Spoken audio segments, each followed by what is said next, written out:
Do we write happy poetry? With every open mic, we always take the chance to offload Black people. Do we need to always have stress to find out what ease is, like dangerous times to find our peace? We do algebra for happiness. I place peace on the right side alone for this equation to map out thinking process that we indulge in. And it goes as follows. X times stress minus fatigue equals the potential for happiness. The more stress we invest in, the more deserving we feel of resting for a bit. Happiness then lies in the moment that we realize life is simple and our threshold for chaos has limits. Do we write poetry that is happy? Because I want to hear some. I know we just express the way we feel sometimes, but our notebooks get heavy and we still expect ourselves to carry it all the time. I rarely memorize poems. It's probably because I can't have that on my mind and I wanted to write a happy poem. But that ain't something I really do.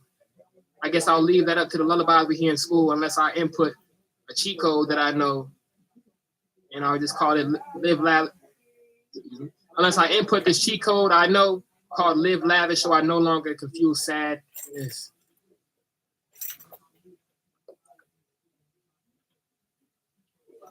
That was awesome. Right. Thank you so much for sharing that. So do you revise your poems or do they just come out like that every time? Most of the time, they honestly come out like that. On the first try, I've actually, upon the time that I started competing, I've tried to really revise my poems, but I really feel like oftentimes you say what you mean the first time. And I feel like, I feel like there's a difference between performance poetry and written poetry.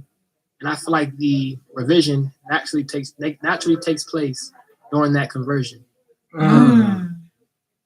You're absolutely right. I agree with that. I have a similar experience. I have written, poems that, I just want to read back to myself. But as soon as I start thinking about performing it, it's like, okay, now I need to change it up so that it comes out better.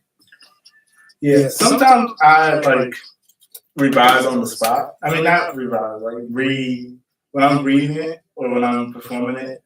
I will change up a way that I have a rhyme on the spot, and it sometimes works.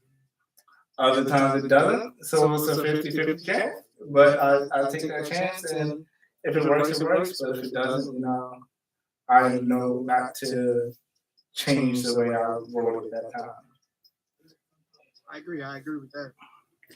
Because honestly, the way my brain works, I write how I write, and then on the spot, I'll be like, oh, this is another way I can say it, or this is another way I could put it off. But other than that, I don't revise at all.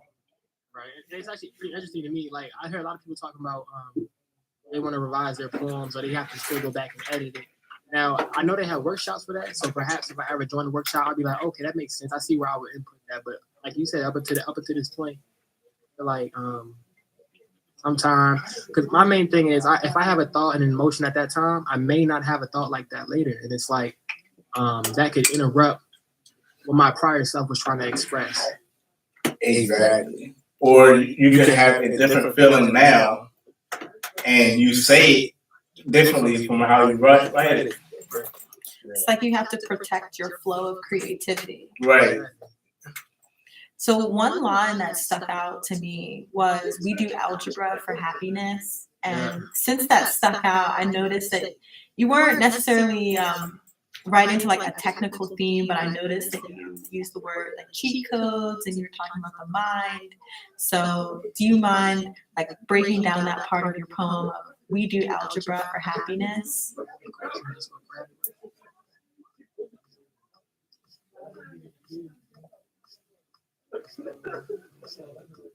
lot of poems in here, I remember we had a guest, Danny, call in, and she actually read a math poem. Right.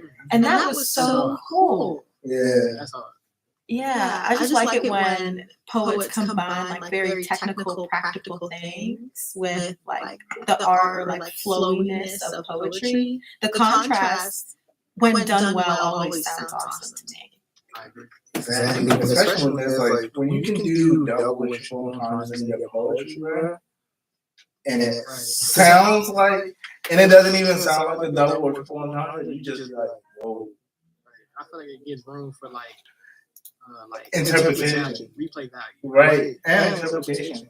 Exactly. Because one person can think it was one way, another person can think it was, that's just fire when you can just like double and just do that in poetry, especially in music. Though, like, it's even better when you do it in poetry.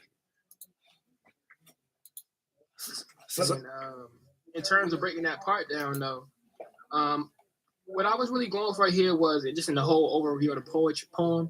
I noticed that oftentimes when we do poetry, it's not happy. I can't imagine a whole open mic where people talking about happiness, and it's like even in our own lives, it's almost like we do algebra for happiness. Like it's so complicated. We always feel like if X is our happiness, like what do I need to get there? And it's never just as simple as Y equals X. It's always a whole bunch of different variables. And I inputted cheat code because it was like, what is the solution? Because if we're doing algebra, oftentimes there is no simplified solution. You can simplify an equation all the way down to the lowest level and still a polynomial. So it's like a cheat code is almost like, San Andreas, GTA, you ever played that? It's like, it almost cuts straight to the chase. And the reason why I inputted algebra is because I always felt like that's literally what it is. Kind of like algebra. Wow. Yeah, you rarely, it's very rare, very, very rare that you hear a happy poem. Exactly. So it's like, so you gotta be like, what? This is different. When you actually hear a happy poem, you're like, this was different. You almost feel like, oh, that wasn't a real poem. Right. Yeah, like they puff that up, like. Right. And it's honestly sad because it's like, but then I also thought about this. If we typically express the way we feel in our thoughts, it's like maybe that just tells you about the current situation for just say black people. For black people, are we really collectively happy if our art forms are so sad? Right. Like it's also very rare to hear a happy song. Exactly. Like that's why I'm like, or a happy rap, or like, like the song "Happy" by Pharrell. Like, you like, this is different, bro. Like the way you talk about poetry, or like the way you wrote the poem that you just read, kind of, I know, right? It makes me think about like what makes a good joke good. It's like you draw a comparison to something unexpected. Mm-hmm. So I feel like that's what makes your poem like so good. Right. And also on the topic of happiness and like we need more happy poems, I agree with that. So I've been stuck on a poem for a while. It's called Chocolate Covered Happiness. But it's not even about happiness. It's about deception. I'll just like read it really quick because it's small.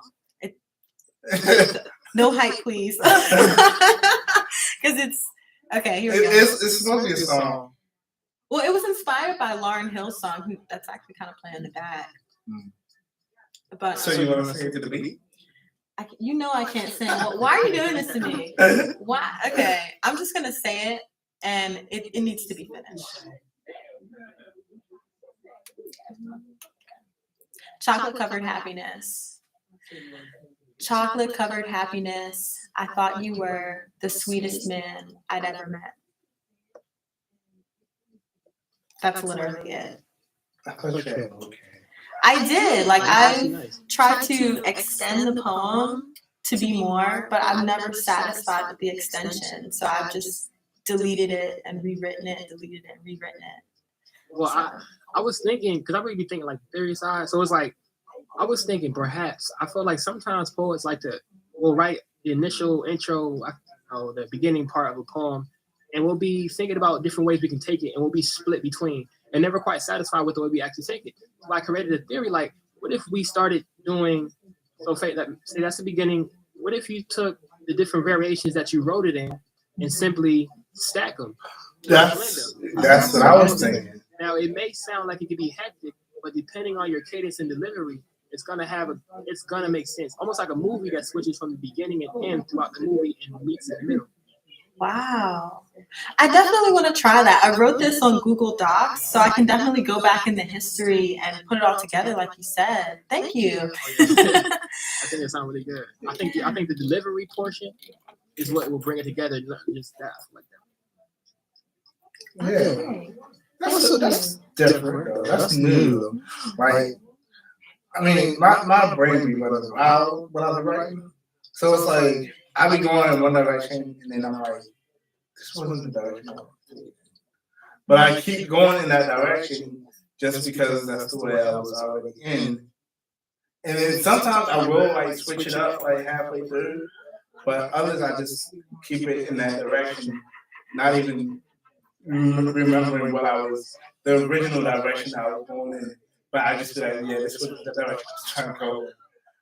It's kind of like splitting, like you ever had Twizzlers, like splitting a Twizzler in half, Ooh. which is like the beginning of the poem, and then braiding it, and then combining it. You know what I'm saying? It's all still a Twizzler. You eat it, but it has like variety. You know what I'm saying? Like a new pattern. Yeah. Now it could be sold on limited edition. Oh man, yeah, that's a fire way to look. Yeah. I'm just saying. Okay, Sonova, whenever you're ready, we're ready to hear your next poem. Oh, definitely. So this right here, this poem is something that I wrote because I don't really write police brutality, and I don't really always want to hear them. And I know that can sound really like, what? You don't want to hear no police brutality? It's like, no, I don't. Sometimes because like I was just talking about, we don't have happy poems, and it's like that's something we live with every day. You know, the possibility that happen, and sometimes it's like, I just want to hear a happy poem, but I know that they have a purpose, regardless art. So with that introduction, it's an untitled poem. I'm real, not sorry, for saying I don't want to hear about police brutality today, and how police go from traffic stop to strange noises coming from around the block sound like applause. But we all know somebody was shot or shot at. I don't want to recall the fact that red, white, and blue doesn't mean freedom. It means live stream in case the camera is off. It means I have the right to look scared and harmless, knowing very little about what will happen, and hoping my cause of death isn't police brutality. I don't want to hear more of the trauma today. I have enough memories of fear to hold me over. I want to hear anything but black bodies coming up missing. I know we like to enchant the room with those lost called victims, but please. And the first thing we addressed was something happened. Like grandma reaching the age of 90. Like young men smiling. Like young women pursuing education. Like women being mothers and fathers being fathers. It's just so simple. Some simple things you never open up with. You know shells make love to us. You know shells make love to us. As if we're too slow to say no. I'm not a criminal. I didn't see the stop sign. I have all my paperwork. I have a family who loves me. I'm not alone and have a home to return to. I'll take a ticket before you put a slug in me.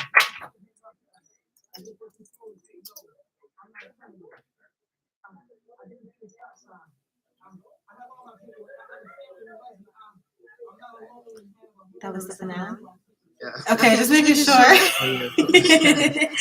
Okay. That was awesome. I'm not a criminal.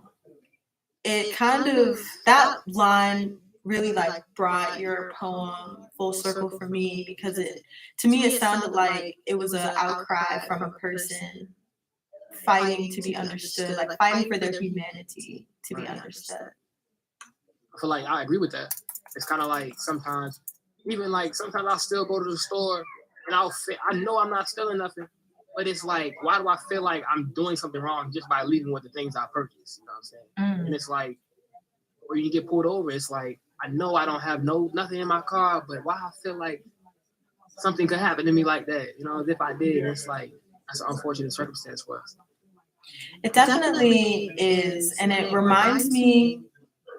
Oh, I forgot what it's called. Maybe something like the mirror effect, when what you believe people's like perception of you becomes your inward perception of yourself. Right.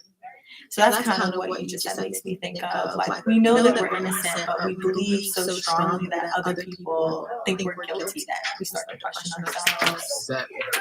It's a terrible situation to be honest. I really feel like in terms of like police brutality poems, oftentimes I feel like when somebody says write a poem about police brutality, they try to get into this mindset and they try to, put their mind somewhere else instead of speaking locally. And I feel like locally speaking, that's how I feel about police brutality right now. It definitely happens. We're definitely trying to fix it. But it's like, wow, sometimes I don't want to hit sometimes. Absolutely. And I like that you specified saying like locally, because I think a lot of times when we want to fix a problem or address it, we always think of it on such a grand scale, like it's almost irrelevant to us, even though we're aware it's happening. Right. So we actually have a new artist in the booth, Kayla. Hi. Hi. So, Go ahead and introduce yourself. yes, please. I'm Kayla Janae. I'm a new poet, so it's exciting. Okay, awesome. So we've already been talking with Sonova for the past half hour. And for our listeners, one thing that Sonova and Kayla and Janae have in common is Morgan State University. Yeah, the Bears. So, Kayla, since you're just coming into the booth, go ahead and tell us a little bit about yourself, your poetry, and My name is Kayla Janae, but my name is Michaela. I'm from PG County. I really just started writing poetry the end of last semester. My poetry can touch on different type of issues. I try to expand my poetry and make it more about Black excellence and stuff like that. So, really love it. Okay. Well, one question that we asked Sonova that we'd like to hear, like your answer is, what distinguishes your style of poetry? I mean, I know you said you just started writing, but what do you think you want people to hear from you? I feel like my question fell apart. I'll try to pick it apart. Okay, so what distinguishes your style of poetry besides the subject matter? Like, what do you want to get across? Honestly, it's so many subjects I don't know. I just want people to feel like it's relatable. Like, I don't want people to fall asleep on it. I want people to hear it and be like, wow, I really relate to that. Like, I want them to feel like it's more than just the original way to write poetry. You can do it many different ways. Okay. And what inspired you to even start writing a few months ago? I was going to a lot of Morgan State events, and it was this poetry writing event, and I didn't even know you had to write poetry. I thought it was just them doing open mic and you just listen. But no, when we got there, they was all like, you need a pen and a pad. I'm like, oh, wait a minute. I didn't know it was going to be like that. So I started writing a poem. Actually, I'm going to do it today. I started writing one, and I was just like, this is really connecting. Like, I really like this. And then afterwards, it just was right for me. And I did an open mic, and MSU Poets accepted me, so. Oh, that's awesome. Oh, that's dope. Like, you get accepted when you just started writing poems. Like, what? I know. That just means you have a natural talent. Right. Okay, well, let's hear the the juice. poem. Okay. Well, I don't know if I want to start with that one first. Oh, man. I can. Not all late. But I call it Sunday morning. No tears shed, rip of my innocence. Neglected situations swept under the rug like early Sunday mornings. Mama says what happens in this house stays in this house, but don't nothing get healed if it can't get out. But lack of discipline was the diagnosis for my actions. A troubled juvenile, chained to a memory that turned into memories, with a repeated genocide that left me traumatized with bruised eyes, soul ties, and thoughts of suicide. I aim my thoughts to use as I reach out for homicide, because tampering with cherries can leave a red mess. It shades like dog fur all over my dress. This is the day, and it don't seem real. The one you trust the most will prevail, and a dustpan can't hold weight, so I leave it to fall for someone else to sweep away. It lingers like the smell of bacon, eggs, and abusive mess from the other day. And you learn to love your abuser because it seems no one else remembers. And I forgive, but don't forget how you stole what was mine. The family ignored what I acknowledged, as if this monster didn't shadow me with the boogeyman of thoughts. The Candyman hooked me, controlling my actions with a look only a terrorizer can give. I hope you pay for what you did. You will be held accountable for how you live. The pain eased, but my heart hurts because I have everlasting pain to the hands that kept touching. Peace. Oh, that was fire. Oh, but the part that got me was dustpan that doesn't hold weight, right? Yeah. Just that was. Sonova, did anything? What stuck out to you? What stuck out to me was just like the way you patiently built it up, and then like it climaxed, but it didn't just fall apart. It was like patiently built up and like left on a really high note in terms of the content. Place to look at it. A couple lines stuck out to me. I didn't get a chance to write the whole thing down, but it's like tampering with cherries, and then maybe the second line was dog fur all over my dress. I thought that part was very interesting. And then one part, the Candyman hooked me. That just made me smile. It's like, oh, I got that reference. Sometimes like poets read their poems and they have so many references like to songs, and then they say afterward, oh, is this song? Did you catch that? And I'm like, no. But that one I caught. I understand. Yeah, I do. So do you mind at least breaking down the part of like tampering with cherries down to like dog fur all over my dress? Okay, so when I said tampering with cherries, I mean like, so they call the woman's, the strange fruit, and they also say whenever someone loses their B card that they get their cherry popped. So if someone takes your innocence, they pop their cherry, and it leaves a red mess, which is the blood that comes after it. So he left a red mess like dog fur. So dogs shed all over your body. Oh. And the blood be shed everywhere. So dog fur all over my dress.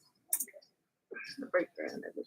Gotcha. That was very visual, abstract, specific. Right. I didn't get all that at all. I guess I was just too. I don't know. I was just lost. I was just lost. Focus on the words, baby. Oh, what? I was just lost in. I had a feeling you may have been talking about something like that, but it just sounded so unique. Like your voice, you definitely have a talent. Like the way you say things and visualize it. Now I see why they accepted you the first time. That was actually my first poem. That was the. She got mad pig. Nova. So Sonova, when did you start writing poetry? Well, I started when I was like 3 years old. Like, nah. Nah, for real. Like, I would really say I started writing poetry my freshman year of college. Nothing too serious. But then I really technically started this year at the beginning of the school year. But I always loved poetry. At the beginning of the school of this year? Yes, ma'am. Oh my goodness! Wow. And I always loved poetry though. So you said you started in the beginning of your college career, but you really started this semester. Yeah, Explain that. I was writing, but I wasn't really writing though. I would just always love poetry, and I tried to rap, trying now too though, but it wasn't the same. And I always had a better time doing poetry. But as of this year, I don't remember what really made me do that, but I really did it, and I really found that it's my thing. Wow, it's so powerful just to use your voice because it's so unique. I mean, you guys, both of you just started writing poems, but you sound so distinct and you have such different ways of thinking and expressing. Facts. Facts. I understand. That's definite. Yeah, y'all definitely have a natural talent for writing poetry. For sure. And it shows. Thank you. Yes. So do y'all ever like get writer's block? Because it's like I feel like I have a natural like talent for it too sometimes, but like I just be getting writer's block. So Okay, I believe you're asking an innocent question, but let me just tell you what I hear. I hear you saying, "Y'all are so perfect." Like, what? Tell me what's wrong. I really don't get writer's block that much, but when I do, I kind of use the method that I was taught by Sanova. Oh man. Sanova, want to share that now? Sanova, the mentor, give us some tips. I mean, he don't got it break down for real, but y'all, for real. I mean, I get writer's block every now and then. Not really. We don't know the method. Nah, we don't know. What's the method? So basically, it's like if you look at poetry from different angles, you probably can get like not prompt from it, but like you can try to like distinguish whether you want to like, I guess, move it around. It's just different. Like it just depends. The fly on the wall one? Yeah, the fly on the wall. It just like if you do it from different angles of poetry, it can be helpful. So don't overthink it. Basically, like I theorize that there's 3 ways to present poetry. One is directly to somebody, and putting poetry aside, like we'll just say 3 ways to express yourself. You're talking directly to somebody. The second one is you're talking aloud, but you want them to hear you. You know how you talk about somebody you don't even like them. Oh yeah. Directly. Right. Now, the third one is when you're talking out loud, but it's presented like a play, a monologue. Okay. But when you like switch between those and alternate between those, it gives you the ability to express it differently. In the same way that I would talk negatively, I wouldn't do it, but I would talk negatively about somebody else differently if I was just talking loud in the room next to them, or if I was talking about them to somebody else. It kind of inspires you to just look at things differently. Okay. Definitely changes the angles of poetry. Right. So I use it a lot now. See, I'm no thinker. Me too. I got something for that, but I didn't say put it out yet. Yeah, not yet. Are you ready? What do you mean, man? I need to hear it because look. As far as myself, I honestly don't have writer's block. Now that sound like he's lying, but it's a matter of the way I see it is a cycle of creation. I feel like it's a misconception that someone needs to be able to produce creative arts at any point in time. I feel like that is incorrect. I feel like the process of creation involves 3 steps, which is 1, inspiration, creation, and the third one is the intake in life. I feel like when you do not follow that cycle of creation or cycle of life, you will get stuck.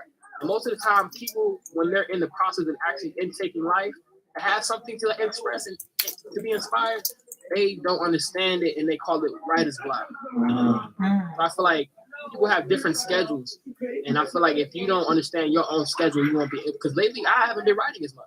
Although I know I can just write words down, but it's not the same thing when you are inspired and when you're actually in the expressive stage. Do you think when it comes to writer's block, you can actually clog yourself up? Yeah, I feel like actually thoughts and ideas and concepts operate kind of like molecules. If you try to, I don't know scientifically speaking, but I'm going to assume for the purpose of this, if you try and slow down a molecule or freeze a molecule, it gets harder to contain. It almost becomes like, would you say radioactive? You know what I'm saying? I would just say that. Hope I'm right. And I kind of compare it to a thought or an idea. When you try to control your thoughts and you really start overthinking minutely as describing each thought, it gets harder to possess them. Almost like getting harder. You can't really, it's hard to say you possessing a molecule of the air, but you could definitely say you press it. I mean, grabbing like a brick. Because, you know what I'm saying? There's more you're grabbing at. I feel like when you're in writer's block, you often start trying to minutely look at each thought you're coming up with. Honestly, stalling your whole creative process. Kayla Janae. It's real deep, huh? Do you mind going into detail about your creative process? Honestly, I have a lot of inspiration in my life, believe it or not, and I just gain like if something happens, like I could be in the shower, I would jump out the shower and I would just be like typing, like, oh my god, hold on, I gotta put this down. So like any little thing that triggers my mind can go on paper. It's just everything around me can turn into something. No, I feel that because it just like when you ever when you have a thought, right, and you're in the middle of doing something, you're like, wait, I gotta write this down, but can't because I'm in the middle of something. Like, say you're driving and you just have a thought for a poem or an idea for a bass. I put it down. I pull over. Beep beep. Going down, baby. Oh man, nah. See, I mean, so I need to get in the habit of that because I'll think of something in the shower and I'll think, okay, I can hold on to this for like 2 more minutes and then it's gone. As soon as I look at myself in the mirror, That's it's okay gone. though. Like look at it as like, embrace it for real. It's because honestly, if it's a thought you wanted to express before, if you appreciate the cycle of creation, it ain't going nowhere. Just like trauma don't go nowhere until you address it. Right. Right. So, like when I'm in that process, I actually start to build. I actually try to build the poem in my mind, and just stack it in my mind, so I can have it like all thought out when I start to write it. But then it's gone after that. I mean, like, okay, just so when you say you try to build the poem, like, I feel like sometimes, like, my question is, are you building the poem as a medium for you to express yourself, or to have an artistic piece? As a medium to express. Because if you build it as a medium to express yourself, your emotions not going. You feel all day. Yeah. Maybe. Oh, that's something I ain't put out. But you know, Girl, you speaking ahead, huh? you know what I'm saying? But yeah. Oh man. Okay, on that note, let's read some poems that we're ready to read. So, Sanova, do you want to read your 3rd poem? I would like to. I'm not gonna lie, I did read 3. I would love to read 4, but You already read 3? yeah. Oh, okay. Hold it wrong, but Oh, okay. Hold on a second. Kayla, do you mind reading a 2nd poem? Okay, so we actually have 15 minutes left with you. So we definitely want to hear at least 2 more poems from Kayla, and then we're going to do our verse off. We'll explain what that is when we get to it. Wait a minute now. Well, since the prompt was mental health awareness month, I just did something really, really simple. So bear with me. I call this one Smile. Are you okay? I know it's hard and it's been a long day, but don't let that blade be the reason you fade. You got family and friends, foes and kin. Be careful, see how they treat you here. Forget what happens in the end, because you got this. Don't let that voice in your head stop it. Keep your head up and don't let it fall again. But please save me. Save me from this pain. It won't go away. So I blaze 2 J's and let me explain. It really helps, respectfully. Who needs a therapist? This could be my therapy. My mind is just like a merry-go of thoughts going round and around. It won't stop. And I can hear my inner thoughts telling me, forget it. Forget them. Forget her. Forget this. Forget life. I should silence it. Perhaps kill the killer. But what good would that do? I can stand a little competition, so I stand on my feet and I grab my composition. Write words that broke me, then I fix it. And I'm sorry for that inner child in me who never got to be free. I'm grown and I get it on my own. Baby, be brave. Don't let them take your soul. Smile. Fire, man. Yeah, I mean, I be having those thoughts too. I actually wrote a poem about conversations with my my insecurities, right? And I just did that one today. I performed it earlier, but yeah, it was just one of those times where you just have to have that conversation with your inner self or your insecurities, where you gotta just be like, bruh, just shut up. Like, Right.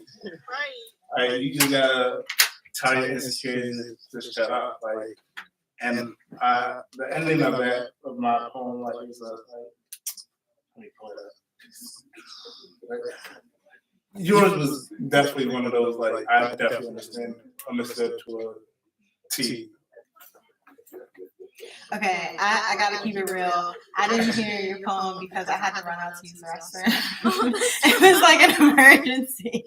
I felt like I had to say that because Napoleon B might gesture to me like I was supposed to say something. So, the start was strong. I heard like 2 lines, and like my mind blurred. Like it was an emergency. You know what? Hold on. It's okay. Okay. Okay. In terms of time, we have almost 10 minutes left, and we really want to get to the verse off. So, do you mind reading another poem, and then we'll do our game? Okay. Thank you. I call this one Sweetest Poison. You only want me when I treat you bad. You take my niceness for granted. I noticed this when I was staring at the stars on my ceiling, and my room became a universe within its own existence. You rather me not care about your feelings and love you from a distance when I could be there for you and give you my undivided attention. Because you choose the low road instead of the high, and I would never understand that. And I don't want to treat you like dirt. I want to plant your seed in the soil, water you, watch you grow, see your petals blossom, and there's no room for weeds. You don't want to see yourself grow, but you don't want to see growth within yourself. You love being toxic, and you feed off negativity. My negativity, abusing my pain because it gets you wet, hearing me yell and scream, makes your inner being throb. You get off on the thought of me treating you like trash, like you get a thrill from threats and neglect. But why should I keep playing cat and mouse? And why should I chase what can be replaced? Keep putting my kindness on the back burner because you want to present myself with hate. You must never have someone treat you right, treat you like a queen. You're used to people cheating and messing up your self-esteem. Is exhausting, going through a never-ending cycle of love and hate. I'm the thin line between it. I was trying to be like Darnell and Mia, but it's giving Brandy. I was trying to deliver her from Eva. It's like a boomerang going back and forth. But two can play at that game. I was trying to heal like Jody and Yvette, but she's still messing with me. Yeah. Not Jody.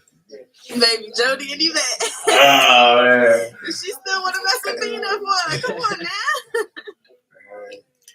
Once again, I gotta keep it real. I recognize this poem from the open mic. No. Yeah, no, I was going to say that. From the open mic, Yeah, that was fire. definitely. Yeah, that was fire, though. Yeah, we appreciate rereads because you get a different thing of thought every time you hear it. So. But honestly, I just didn't have time to write an extra third poem. So I really just was like, you know what? I'm gonna just do this one because it has the least amount of profanity. Oh yeah. And yeah, you know what I'm saying? Her poetry mad dope. Y'all gotta check her out. Yeah. Oh, you're dope too, Nova. You can find Kayla on Instagram at Earth222 Kayla. Yeah. And Sonova at Sonova Speaks on Instagram.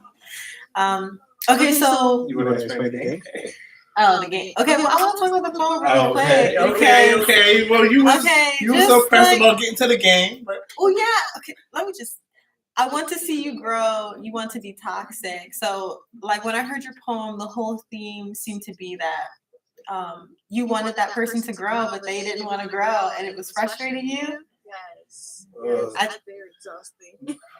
I think that's kind of funny. I wanted to point that out. And also, I feel like sometimes when we get into relationships, sometimes like in the beginning, we make the mistake of trying to change the person, and you may like have to remind yourself, we come as we are. You have to meet people where they are. And that can be really hard, especially when you really love somebody. Try to plant myself in that person, and I have to understand that can't do that. You know what I mean? Like people gonna be them, and you just gotta hope that they cater to what you like. You cater to what they like. All about patience, pretty much. Exactly. So our verse off is a little game we like to play where we play music for about 3 minutes. And in that 3 minutes, we write a poem like to a topic. So since the topic of the show, we wanted it to be like mental health and moms because it was Mother's Day yesterday. Which we should focus on one. I think that makes it a little easier. So how about we have like a topic vote?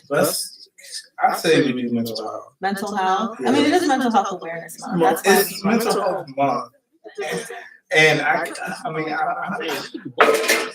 oh man, no. Challenge. Look, I'm already gonna fail this. So I'm gonna do both. My thoughts exactly. I want to fail, and you want to do both. Okay, Napoleon B. Mine, you have the final say because this is your least favorite. I think mental health. I think mental health. Yeah. Okay.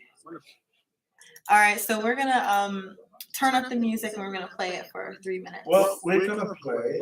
Oh wait, what? We're gonna play "Heavy Waters" by Jordan Ali. Oh snap! A guest that's been on the show multiple times.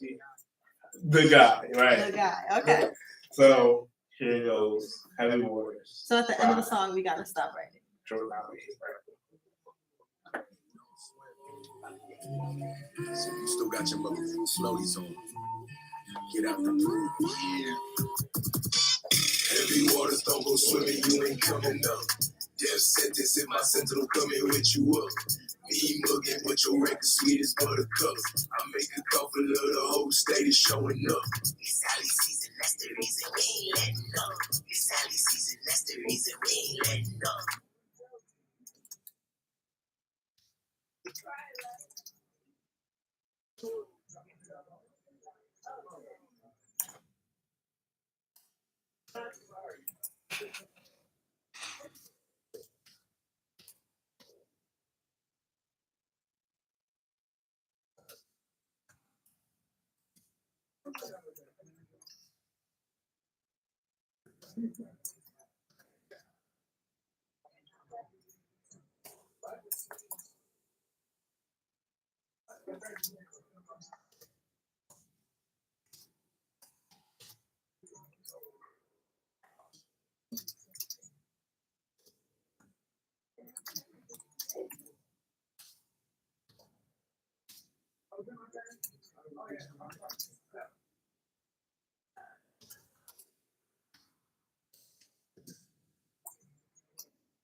All right. Stop typing. She's just finished. Look, let me just say, I'm a very revised person. Like, this is a trait. And this is not a strong suit for me. So whatever you have, I'm sure it's great. So we're gonna make our guest go first Okay. because Look, Napoleon B. Mike, he's giving me the crazy eye. No. Okay. So we're making our guests go first this time because we always go first. We always do our poem first. So we're gonna make our guests go first. Your time is So- like a couple minutes. So y'all can decide who wants to go first out of y'all Okay, two. so until then, do you mind waiting in that couch room? Okay.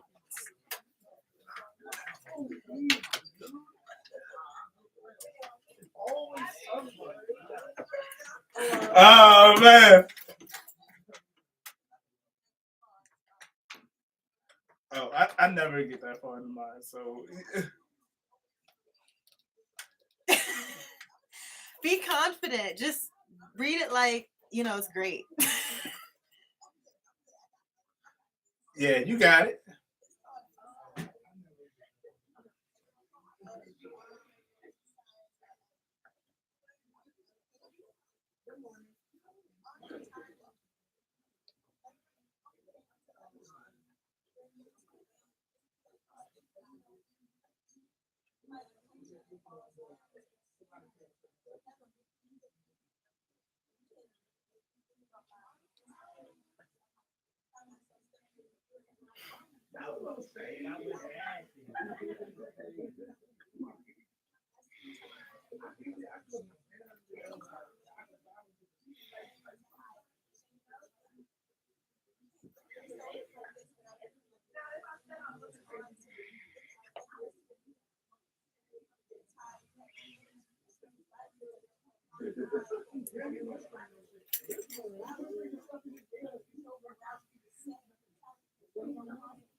Ma'am, you, look, listen, you- look, you right, you didn't get far.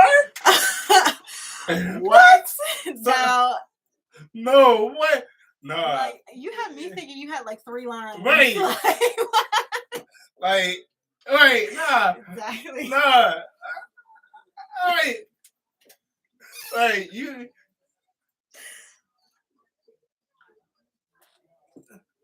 No, that was fire. Girl, wait till you hear mine though. Right. Right.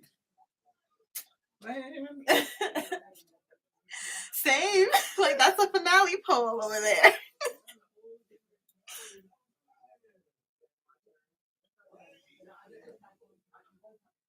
Facts.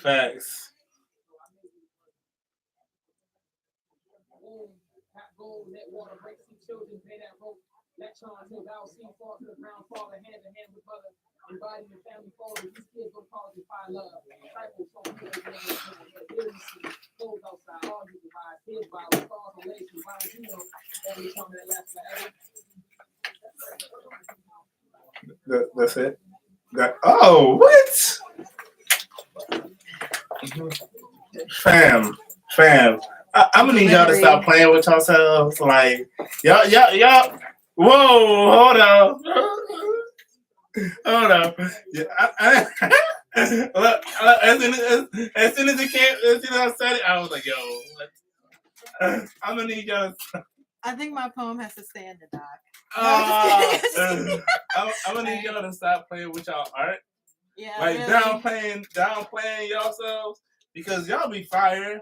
Y'all be saying, "Oh, I ain't get that far," but got like 6 lines, 10 lines, and I'm like, I'm like, "Oh, I'm good. I got like," but then you go and do what you do, and I'm like, "What, bruh?" Nah. Oh no. Oh, all right. Nah. I wish. Yeah, nah. I wish I thought to cheat, but all right, here we go. This is my poem.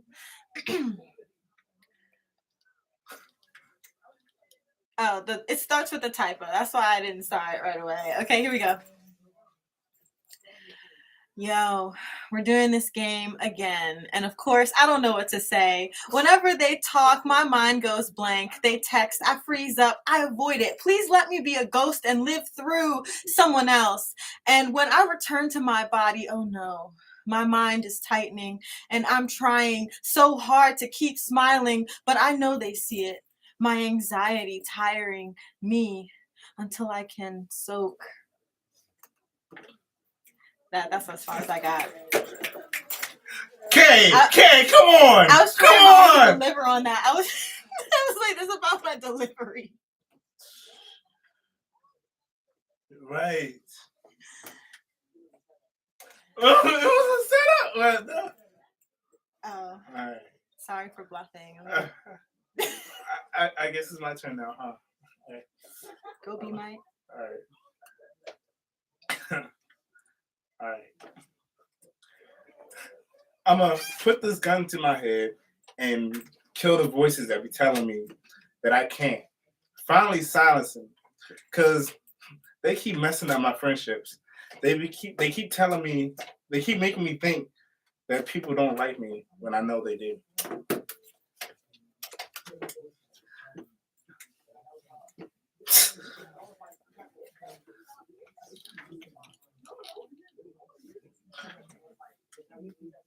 Yeah.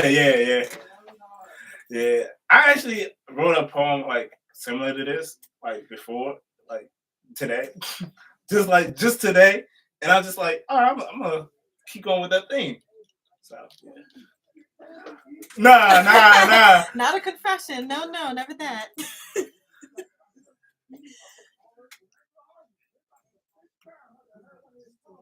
Mm-hmm. Yeah. Nah, it's a metaphorical gun, not a real gun. Yeah. Nah.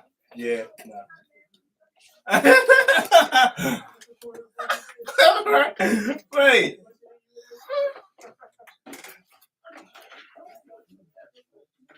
Guys, that was so much fun. Thank you so much for coming to our show, sharing your voice, your poems, doing the verse off with us. It was awesome. As much as we don't like that game, I like it. No, it's you. No. Yes. Okay. Okay. As much as I don't like that game. Thank you. The Because the thing is, I came up with the game, so I have to like it, like intrinsically. The results of it be so fire. It's just like, yo, it's right. Right. So, for our listeners, Sonova, where can we find you? What do we need to remember about you?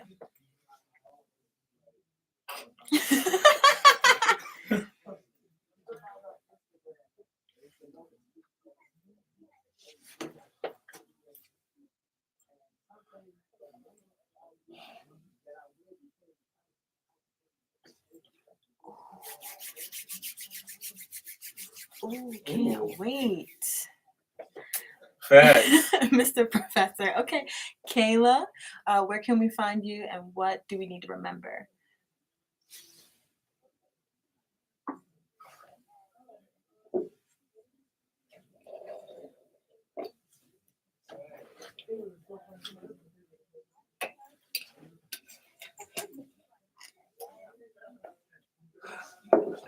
That's facts.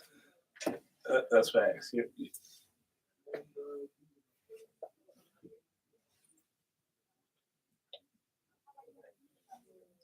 Ooh. Oh, okay. Okay, well, home of the we can't wait to hear from you again, and we'll be keeping up with the K-Bells and your poet from MSU at Oh, sorry. Oh, wait. I got confused because Napoleon D. of course, is kind of being silly. Yep, so while we get Mama Scorpion settled in the booth, I'm going to read a poem that I have read before, of course, because I can't have too many movies in the same day. And this poem, it's going to be actually the second part. All right, here we go.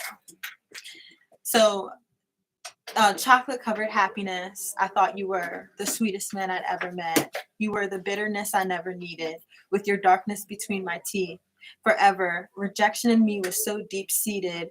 Will I ever be free emotionally or only complacent?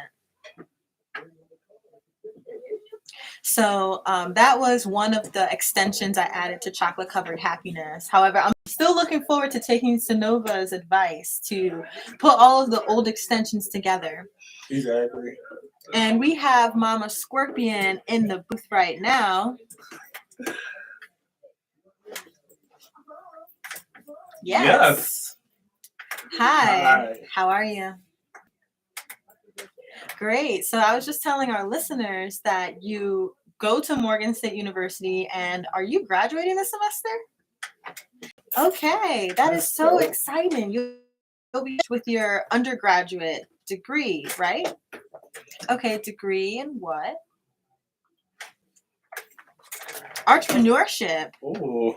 Okay. So,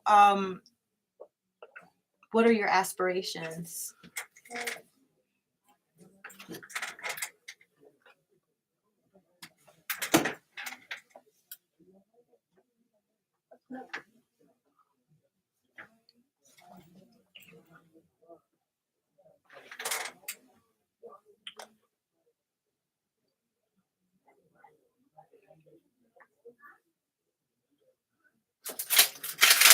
Oh, okay. So it seems that you discovered like what business you want to start, right?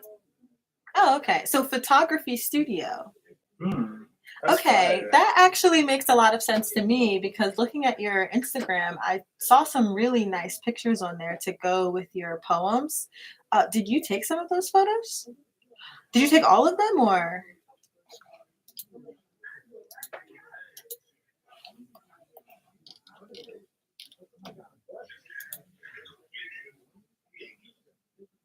See, Oh, Kay be okay. looking at your Instagrams. I don't really be looking at the Instagrams. Oh, well, you know. I just be communicating with y'all sometimes. So Kay be trying to do her research on y'all.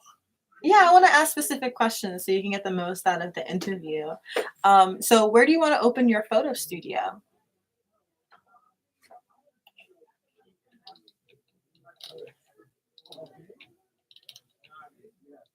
Oh, that's awesome. I asked that because I feel sometimes when people want to like build something in the arts, they want to go somewhere else to do it because they feel like Baltimore, isn't like an Atlanta or something like that. Yeah.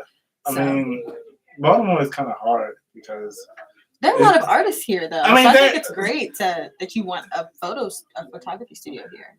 There are, but it's like they're sometimes hard to find. So, I mean, we find them, but I'm just saying it's hard to find them sometimes. So, Mama Scorpion, we brought you on here to share your other art, which is poetry. So, my question to you is what distinguishes your style of poetry?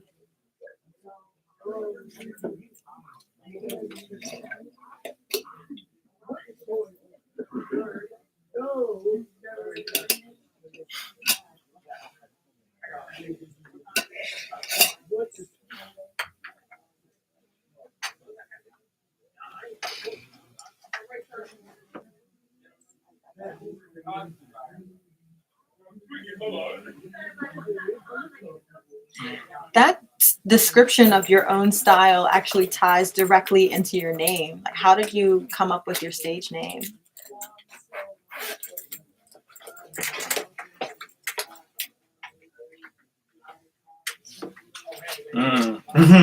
Oh man.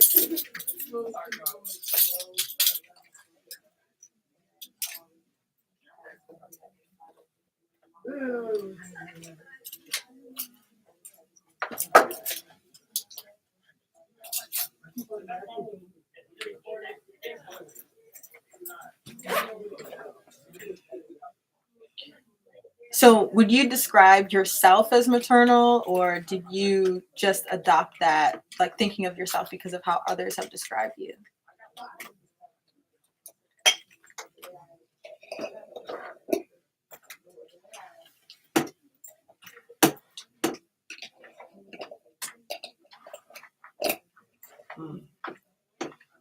Okay.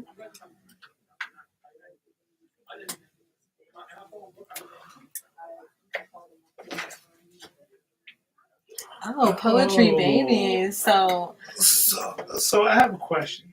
Did Be scared. No. Are you would you be the one that would like help us like set up the Baltimore, the Battle of Baltimore?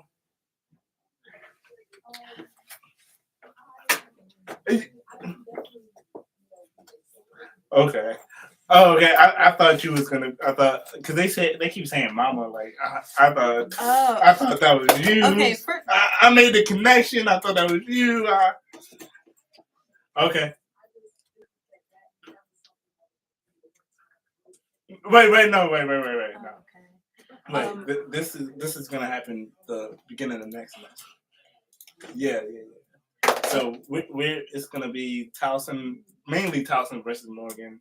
Other schools are invited to join in, but Towson versus. I feel like we shouldn't advertise or promote anything like that just yet. I mean, before we because it's all talk right now, and it was just an idea after the open mic a month ago. Right. So we'll get back to that as it grows. Right. So yes, Mama Scorpion. So would you mind starting off with a poem, and then we'll talk about that.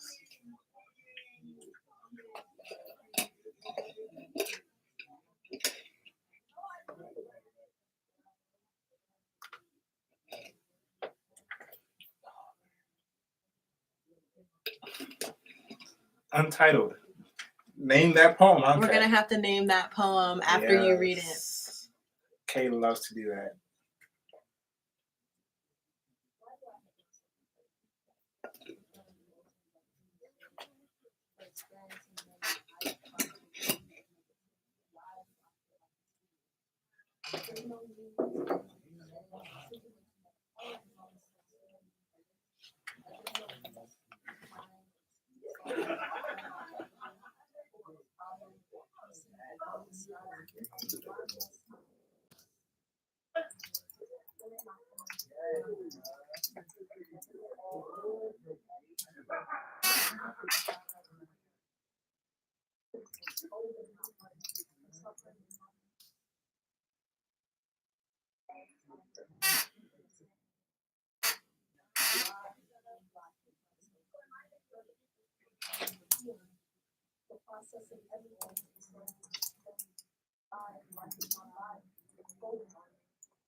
Wow.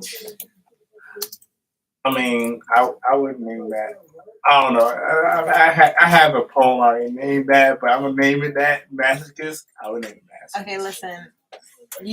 I don't recommend sharing poem titles with a poem be my. What? I just Hey, feel like, if you know somebody with the same title as your poem, it's like meeting somebody with the same tattoo, I mean, that's not awkward.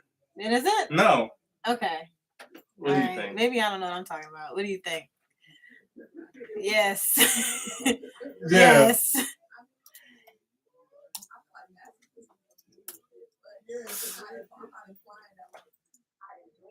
No, I mean that's not what I was implying either. But okay, I guess that was okay. I guess that was a box. Okay. I want you to know I had to say all that because I think my title is awesome. Like I feel okay. Here we go. Okay, come on, okay. So let me hype it up. Your poem reminded me of the Lauryn Hill song "Nothing Even Matters," or like "Nothing Matters," and then the chorus goes "Nothing even matters at all." So that made me think of Jay the Pisces' recent published poem on his Instagram called "Killing Myself Softly," which is a reference to. Well, I think Lauryn Hill did a cover, a prone rendition, but I know it through her killing me softly. So I was thinking, okay, your poem should be called Hurting Doesn't Matter. Yeah? Come on. Oh, okay. Thank you for being nice. What? What? You know, Before you might give me a crazy look. No. See, the thing is, 'Cause- I was gonna say something that, like, you kept, like, there was this one line that you kept saying that you kept repeating. It was like hurting for what? Hurting for nothing or something like that.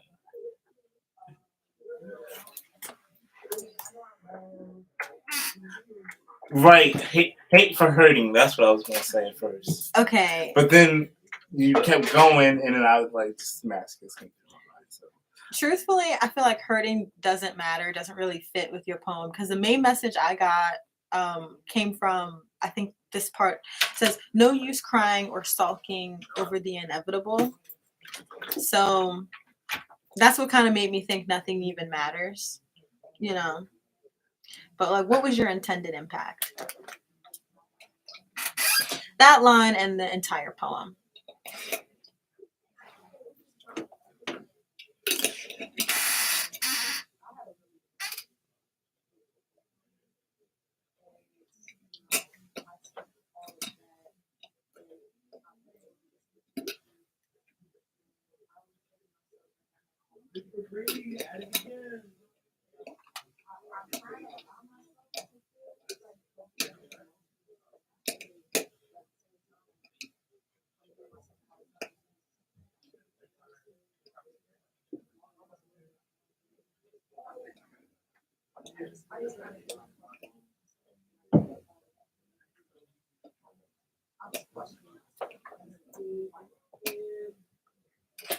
Interesting. That reminds me of your line, why do I hate my body for folding on me? It just makes me think of how we like try to push ourselves so much, or like, I don't know, our minds feel like they're capable of so much until like we're at the finish line, and then like it's like you have to forcefully give yourself a break. Like if you don't consciously do it, eventually like your body or something is going to do it for you. Yeah. So okay. which title are you going with? Hate oh my for goodness, hurting. it's all about the competition for you. No. I just want to know. Hate for hurting. You don't have to pick one. Masochist, okay. or what was his? Mine was hurting doesn't matter. And you have to stick with masochist. No. Yeah. You know what? All right. Which one? Hurting doesn't matter. What about hurting for nothing? Or what was the one? I don't even know. All right, we gotta move on. Yeah, my brain gave out. We have 9 minutes left in our show, so would you mind reading another poem while we have time? Thank you, Mama Scorpion.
Michael.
That was awesome and visceral and so lovely. Right.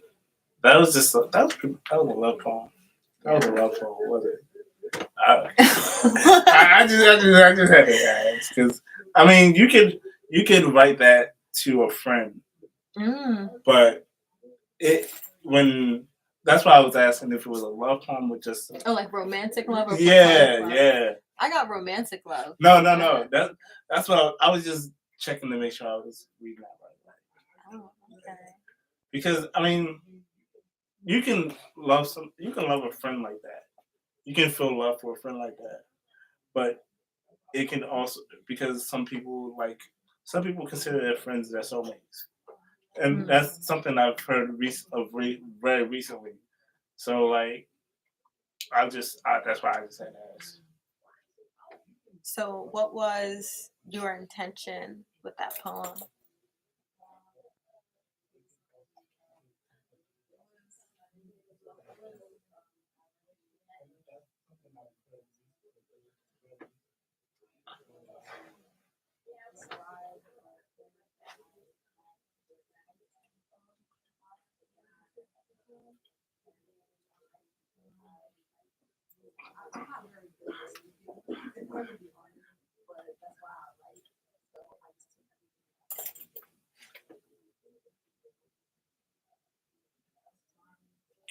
Wow. Like when I was listening to you, I kind of felt that. I was like, oh, wow, the love that she's describing, it sounds so all consuming. It sounds like a mixture of like even infatuation, but also something so true and so right. I was thinking, this kind of seems like first love, but definitely love.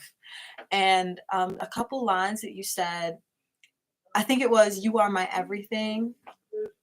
I am your reason. Is that the line? I like that. That gave me like that all consuming like, and then I think there was a line about um like you impregnated me with butterflies, something like that.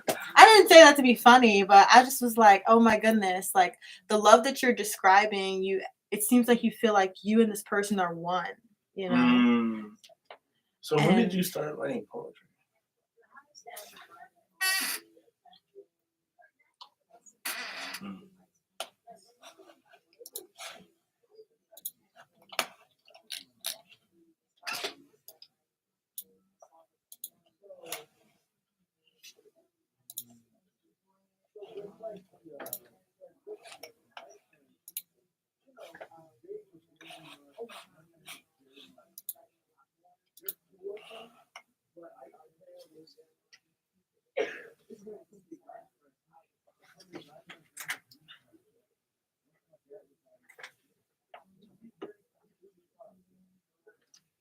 Do you still write every single day? Wow.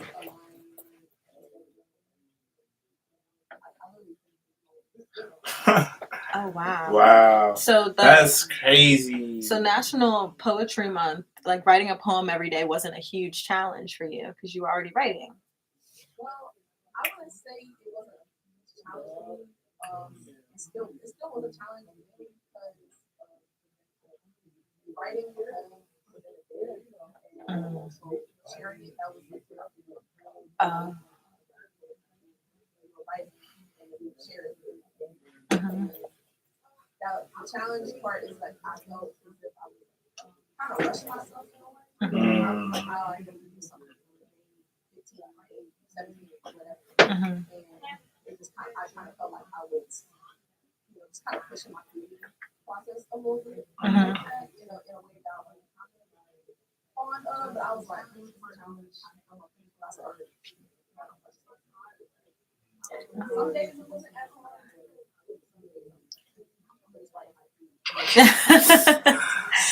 That's cool. That seems really cute to do. Just write a haiku. Like that seems like a fun poetry exercise. Yeah. I haven't done that in so long. But also, you said that your creative process felt rushed in April. What is your typical creative process? I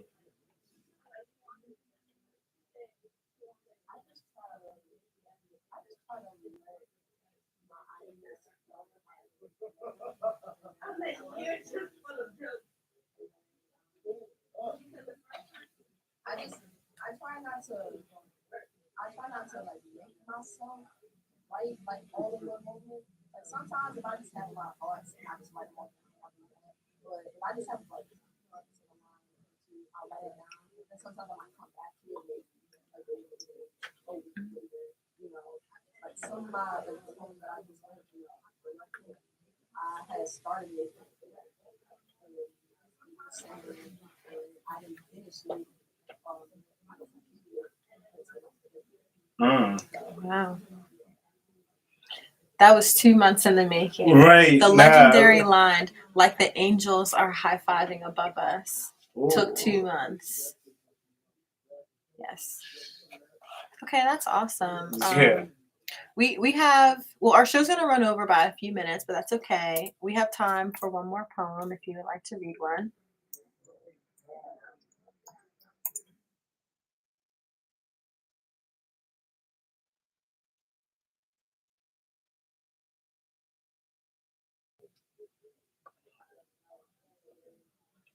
It's the kind of sadness I can sense when my body can't allow that. I have been forced to live my sad life.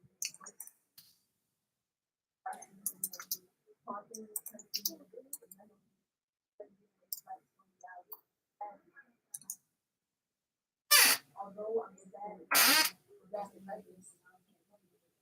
I want to alter my body and tattoo maybe attempt to dye my hair, but that was all bad.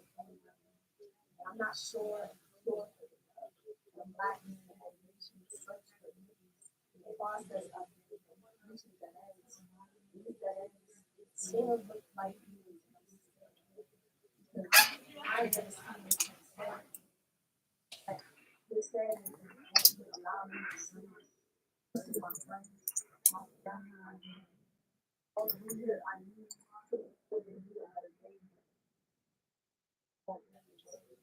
Blocks my view and clouds my vision like the smoke of sickening sadness.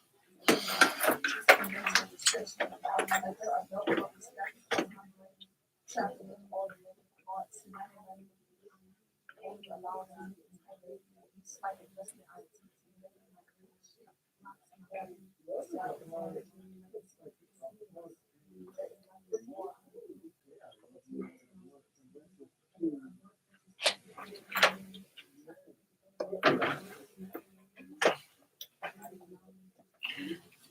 Okay.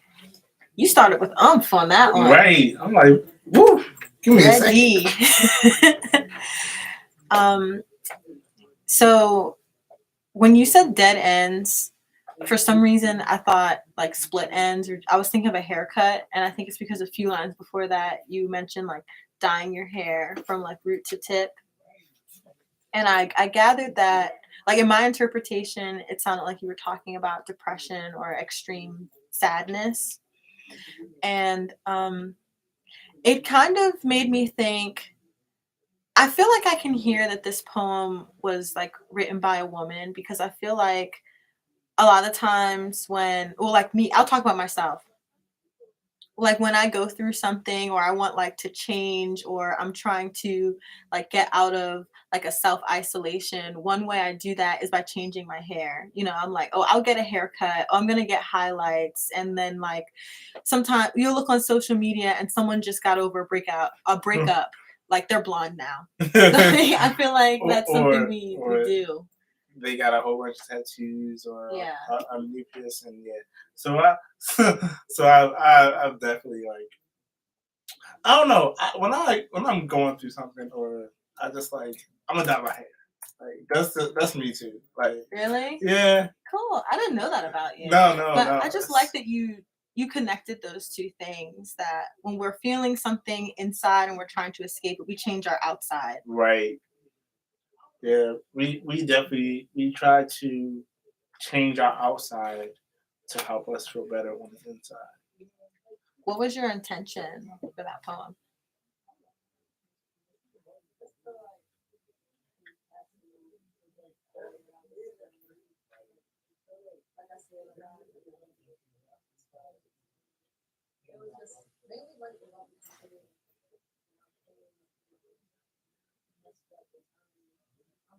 I can do something more than myself. I've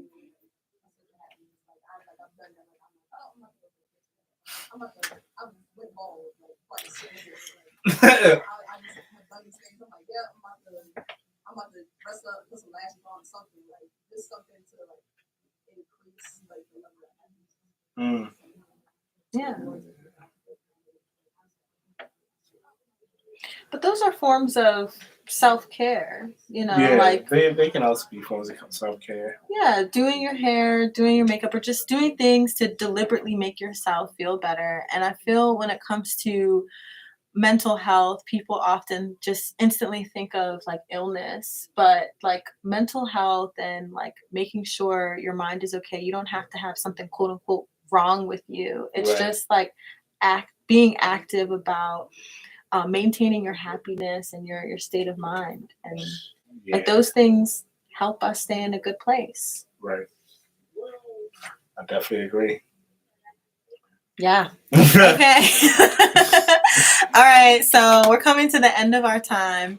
And Mama Scorpion, do you have any last words for our listeners?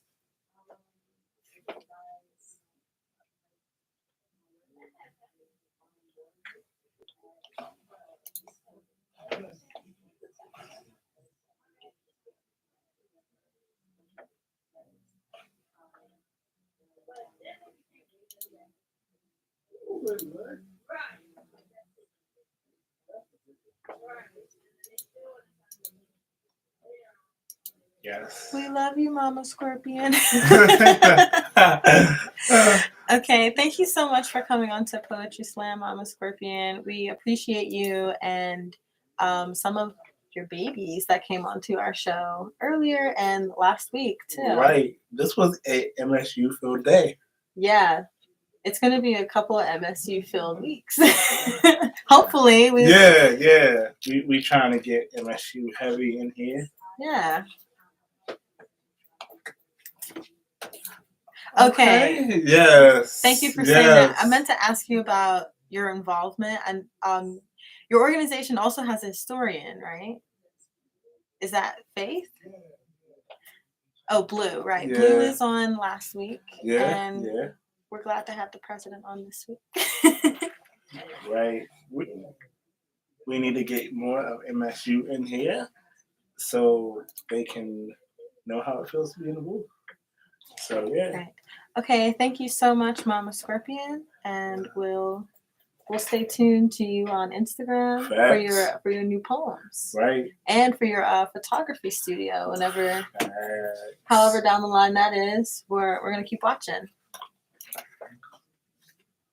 All right. So this the end of the show, okay? This is the end of the show, Napoleon B. Mike. Okay, so this has been the Poetry Slam with K-Bells and your boy Napoleon B. Mike. We out. Have a good one. Oh my gosh, I have to go too. It's an emergency for me. Facts. See you. Bye, Kayla. Bye. Wow, where's Sparkle? She's still in the booth. Oh, Oh. I didn't want to miss you. Okay. Thank you so much for coming on the show. Of And course. I really have to use the bathroom really quick. No, we really appreciate you. Of Hey, course. yeah, we really appreciate you for coming in, and we really look forward. We're really looking forward to that battle with Baltimore. Oh yeah. Yeah, when they started talking about it, I was like, I'm hyped. I'm hyped. I'm like, There you go. No, for sure. That's definitely something that they have to, get worked out. I mean, I can help wherever I can, but since I'm about to literally graduate, that's definitely them. Yeah. Yeah. But yeah, thank you again for this opportunity. Yeah. This was cute. I had never been on the air before. I was Man. I was like, oh. No, we have a lot of people who are nervous their first time on. So. Yeah. But we'll definitely have you on again. So we'll definitely have y'all as repeat guests. Nice. So, okay. So like y'all like go on throughout like the summer and stuff? We are gonna be moving during the summer. Okay. So we will be going through the summer level, but okay. we're gonna be moving to a different location. Gotcha. Because campus will be closed or whatever. Okay. I got you. Now it's my time to go to the bathroom. Oh my goodness. Thank you guys again. Thank you. Oh, you have dress? Oh You yeah. making dress? Yeah. I'm like almost on month 5. Yes, ma'am. They look cute. I took interest because my friend is trying to do the same thing. And then I always see these videos on like my explore page. Yes. And I'm like, is this like trending or something? No, I feel like ever since I started them, I be seeing it like on my explore page a lot more. Yeah. I can't get off. It looks good on you. Keep coming. Thank you so much. I can't wait for them to get longer, for real. But but again, thank you guys for having me. It was fun. And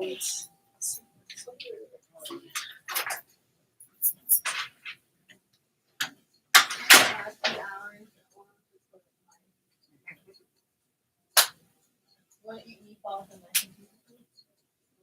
Did you eat your I'm gonna lie, I spent kind of years. I think my so I eat. Oh, was it like frozen? Make it yourself? No, I got it from. I want to feel like you know foodies stuff. No, that's from the Colby. Colby? Colby with the cheese? Yeah. I was gonna say I'm stunned, but maybe because it's very common for people to drink something and just eat it. But foodie is so clean, Yeah. so That's definitely. I'm like, I'll accept this flaw if you keep forgetting soda. Okay, that makes more sense.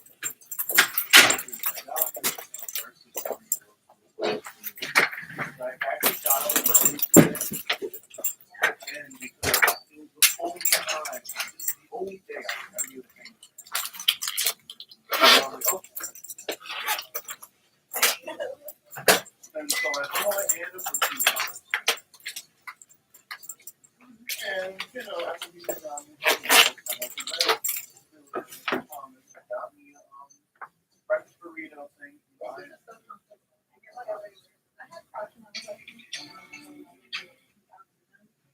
And then, like, of course, 10 years later, everybody's wearing them. But when I had them, no one was wearing them. Like, Crocs still weren't cool.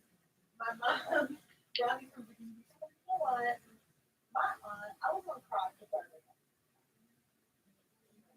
I feel like I was so many things. Go on.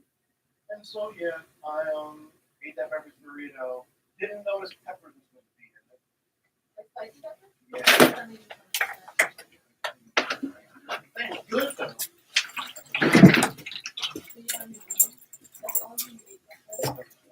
What? Hey, yo, bro. How was that? Oh, yeah, all day, God. Keontae's eating habits are incorrect. Like, he'll wake up at 8 a.m. and not eat until 11 p.m. That's his first meal of the day. Speaking of That's food, ridiculous. If you can't keep treating your stomach like that, you're gonna need to take it. speaking of food, this is what I did. Oh, that looks pretty good, Chris. You made this? Is that potato? No, that's meatloaf. Man, that's awesome. Meat. Meatloaf. It's meatloaf. Is it what? Yes. Yeah. Oh, okay. I see that. Oh, cool. Oh, you put the red pepper flakes on it? Yeah. Yeah. Of course, you want all the red pepper flakes. I know that's good. No, I love it. Really? Yeah.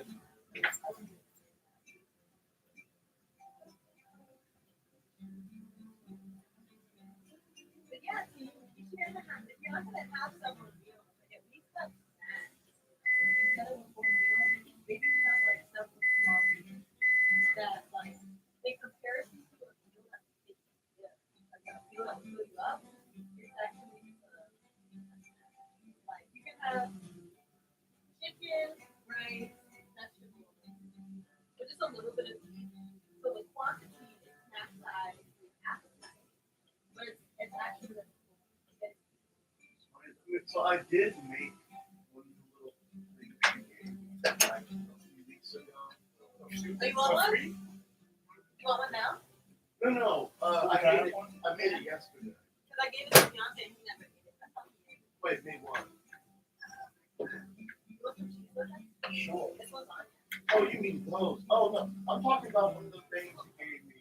You put the like what? It was one of the things you gave me where it was like the little make it in the pan thing. Oh yeah, the voila. Yeah, I made one of those. Did you like it? I didn't eat all of it. I had. Wait, huh? How do you not eat all of that, bro? Because I made it late last night. I eat all of it. I thought you would eat the whole thing. Well, Really. I didn't think. I made it at 12 a.m. yesterday. But you stayed up till like 4. I know, but I didn't want to have food at 12 a.m. and then have it digest while I sleep. And then when I wake up at 7 or whatever, my stomach gets like upset. So I made it so that I can eat it tonight.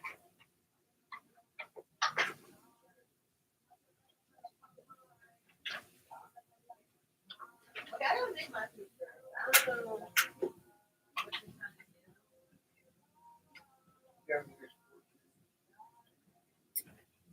Actually, no. I need to go my food.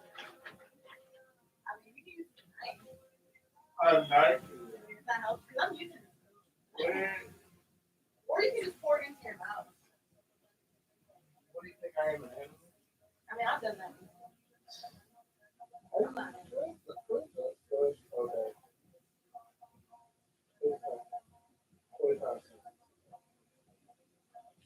I love the song. I don't know what that says about me. I love this song. This is a pretty good song. I like that.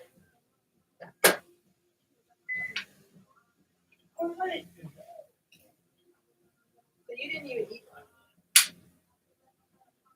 You didn't even have snacks. You gotta be nice to yourself. Great. You're almost 30.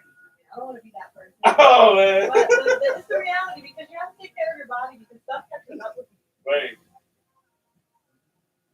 Babe, you just I know, reality I feel like check. my mom, you know? Reality. It's like, well, you know, you're almost 24. I'm like, I'm 23. Like, I still feel 21. Same sometimes. But like reality is like Right. So when I think of 24, I'm like, I'm so close to 25. Like, I'm in my mid 20s. Like, you can't, I feel like you can't take growth in your mid. So that's like striking. But yeah, see, like, just better small practice. And if you eat big meals and go straight to sleep, it'll get you life. If it's not now, it will later. That's why I didn't want to do that stuff. I made it specifically. I mean, it's okay to have leftovers. Leftovers are great. yeah.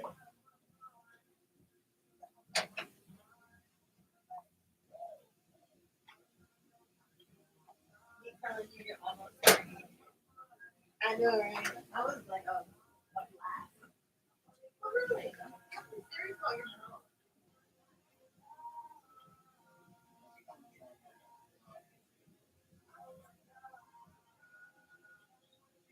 No, you. You have to stick to your diet.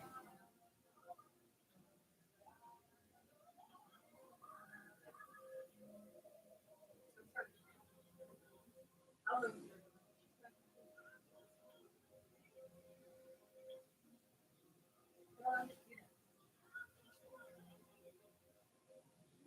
Actually, when you go into the play chemical garden, you want to get the full thing. I'm using this stuff.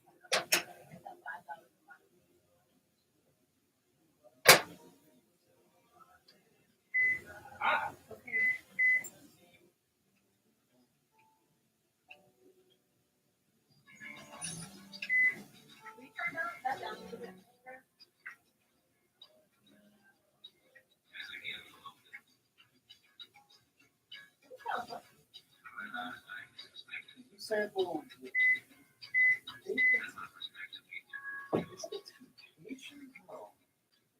Marvin Gaye. You sample Marvin Gaye. We did. You'll hear it. Oh, I said we did. Oh, you recognize the song? I looked up his lyrics.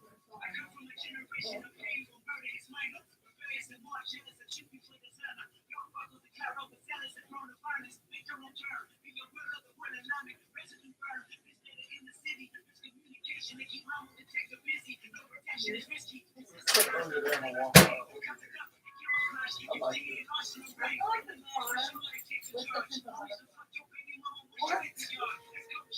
I feel like he's still in fine. You don't think I was No, yeah, no, I don't know. Because he doesn't, one, he doesn't release enough. but then again, what about Eminem? He peaked, and then his new stuff, he didn't hate it. Well, but Eminem had more albums than Kendrick. Oh, okay. I don't know.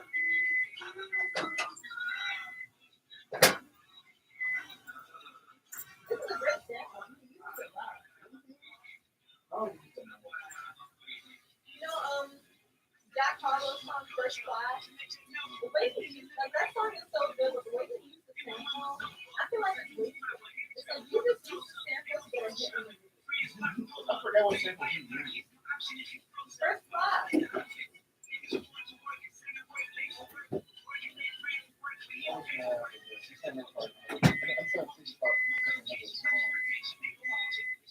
I just told you what the song is. But the song, no, but like I can't like remember how it went.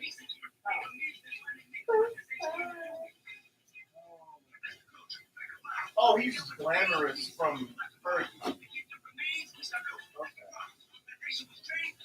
Yeah, some people just use samples awfully.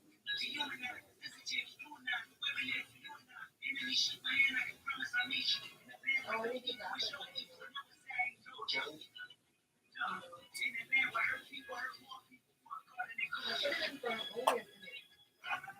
You want to eat it up again?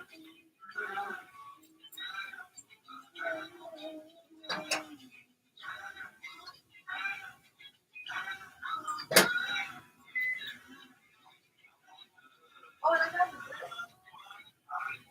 What all did you get? I brought it from home because I cooked. Can you believe it? Oh, yeah. I had Okay. like this with vegetables and Oh, one half. yeah. Alright, you have half left. All right.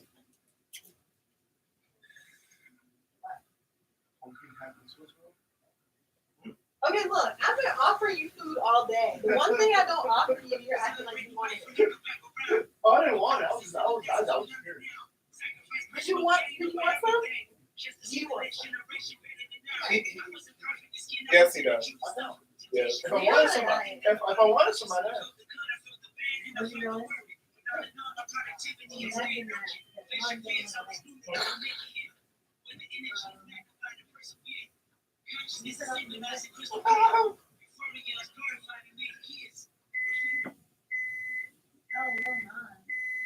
Really, every single hit he's ever put out now has gone platinum. Does he even have an album? Yeah. Oh, he does. Yeah. I thought he just had singles. He no, he has an EP. Oh, so he doesn't have it. Oh, the singles, that's ephemeral now. Yeah, it's like you just put this in your song to go, be on the top 10. I saw somebody said that Jack Harlow has to be the most boring rapper. No, they said his album was worse than the album. That's No. the bravado suck. I know you're an Eminem fan, but See, Bravo's your favorite. yeah, it is my least favorite, but it's not. It's not like it was bad. It was just a different sound than he was. Right. Maybe we appreciate it. More appreciated. Some stuff is like that. Like Don't play that. I'm already. even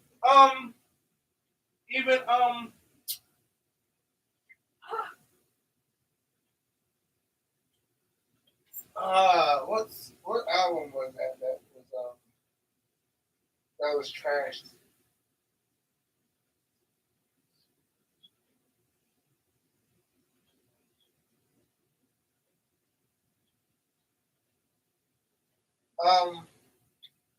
Encore. Encore was trashed when it first came out. Really? I thought that was one of the best. Yeah, when it first came out, Encore was not appreciated. But some of the greatest hits came from Encore. Exactly. What was it? Not Smack That, but like something about the Yeah. No, I don't. Toy Soldiers people like. Yeah, like I like this one. The problem is for every one great Oh, legendary. Act Like That. I like that song. I like this song. Oh, look at me listening. Almost every song has several million listens. So it's crazy that it wasn't. The thing is, You don't listen to that. Some people listen to it and they're trash. like,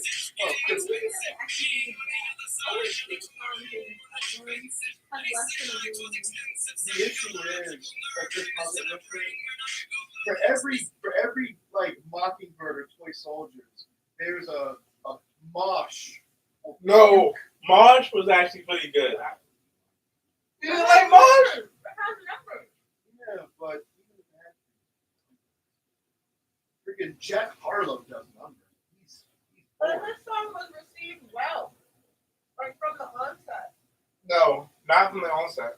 First class. Oh yeah, first class was. That's what I'm saying. Like, but Eminem wasn't. But he still has all the numbers to back it up. It's funny because Industry Baby is the most listened to song. It's not even his song. It's Okay, still that's not how I Rex's feel song. about Jack Harlow. I feel like he's a better artist to feature on other people's songs, but his own songs aren't that good. Like the way I like What's Poppin'. I do like that song. I think the beat carries the song. Yeah, but his voice won the beat too. So that was a good song. I like Wasn't that his breakout hit? yeah. Sorry. I like this song because it's not all of Jack Harlow. And that's not even it's not even like his song, a Static Major song that he did. He went to his widow and was like, "Hey, can I use your sample?" So it's not even really his song. The beat carries him once again, and really it's the beats, the Static Major that Static Major made and Bryson Tiller. It really stuck.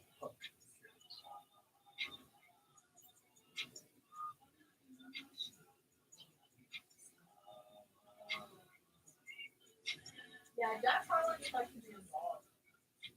That's his best spot. Except for his breakout hit. Yeah.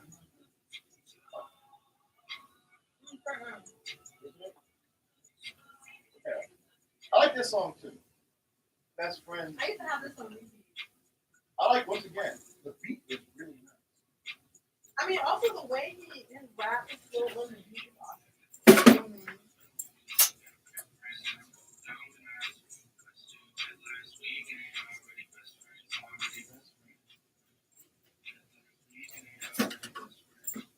Oh, it's pineapple.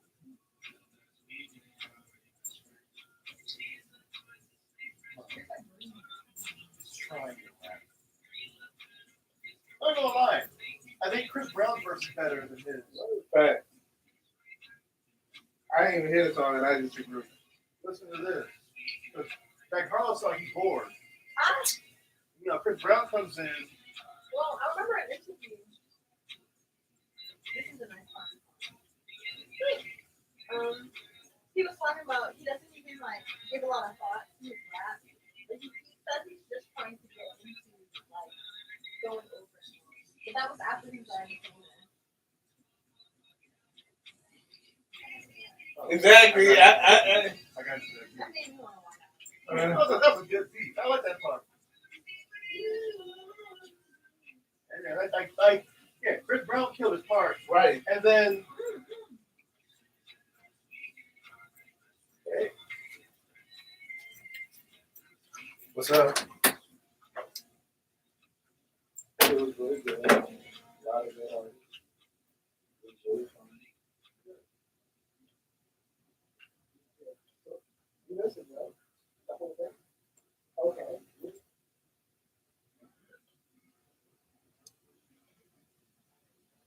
Okay.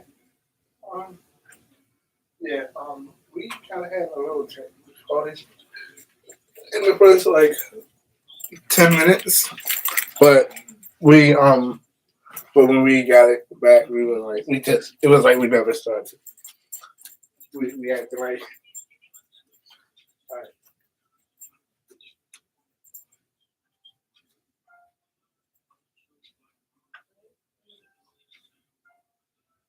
Where's all my headphones?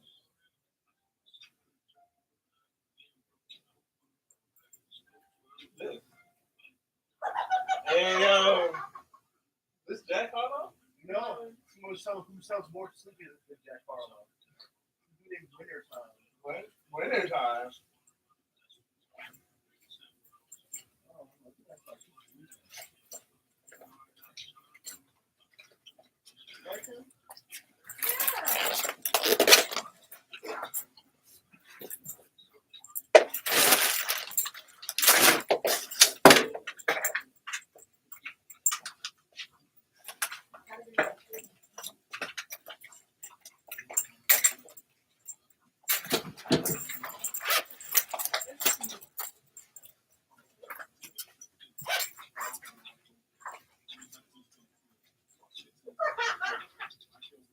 I'm sorry, how do you begin that again? Like, oh, this is Jerome.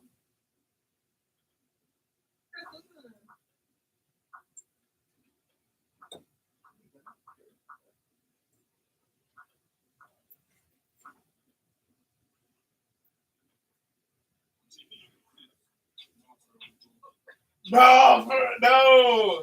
That was fire. That was fire for this. I'm gonna take your missile.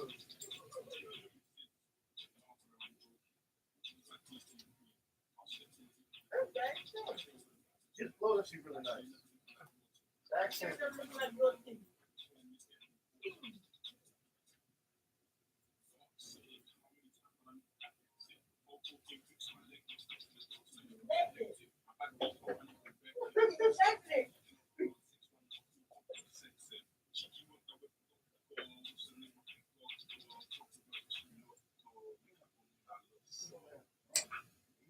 Mm-hmm.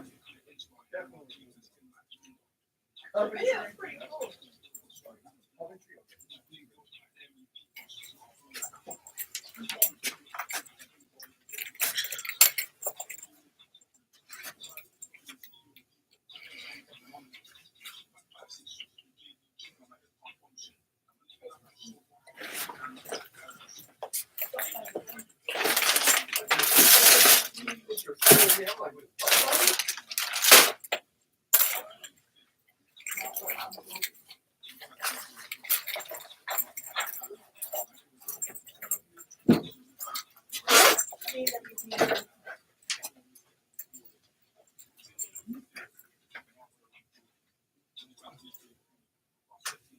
I lost my headphones. Yeah, where at? In here. Where'd you last see them? They were Raycon headphones. Oh, like, are they? No. They're gone. Were they in their little pack? Yeah, they're in the case. It's a red case. Did you at any point sit down and They didn't know those things are actually. Right. That's not they cost $500. People use one. They don't cost $500. They're $80.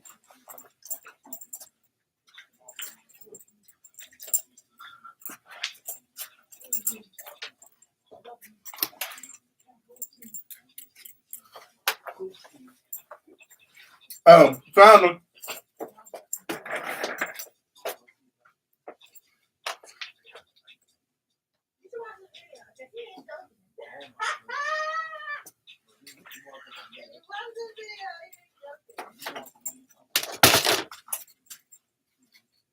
Take your misses. I'm not even joking. See, here's a song that really is carried by the beat, though. What? This is carried by the beat hard. Chef West sucks. Oh yeah. Chicken that said, this sounds like a you song. Chris. A me song. Yeah, It's a hype song. exactly.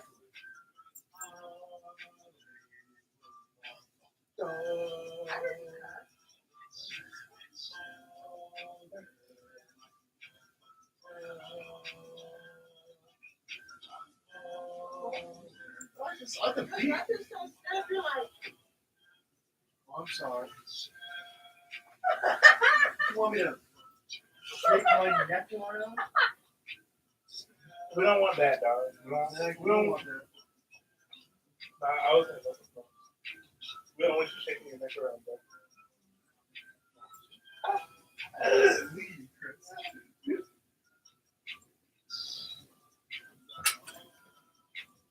Song. If this song didn't have this beat, it would suck. Check.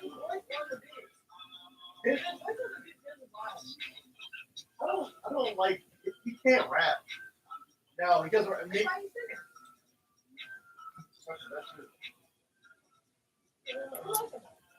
That's the problem. The beat is so fire. Yeah. Now, this small breakdown he has right here.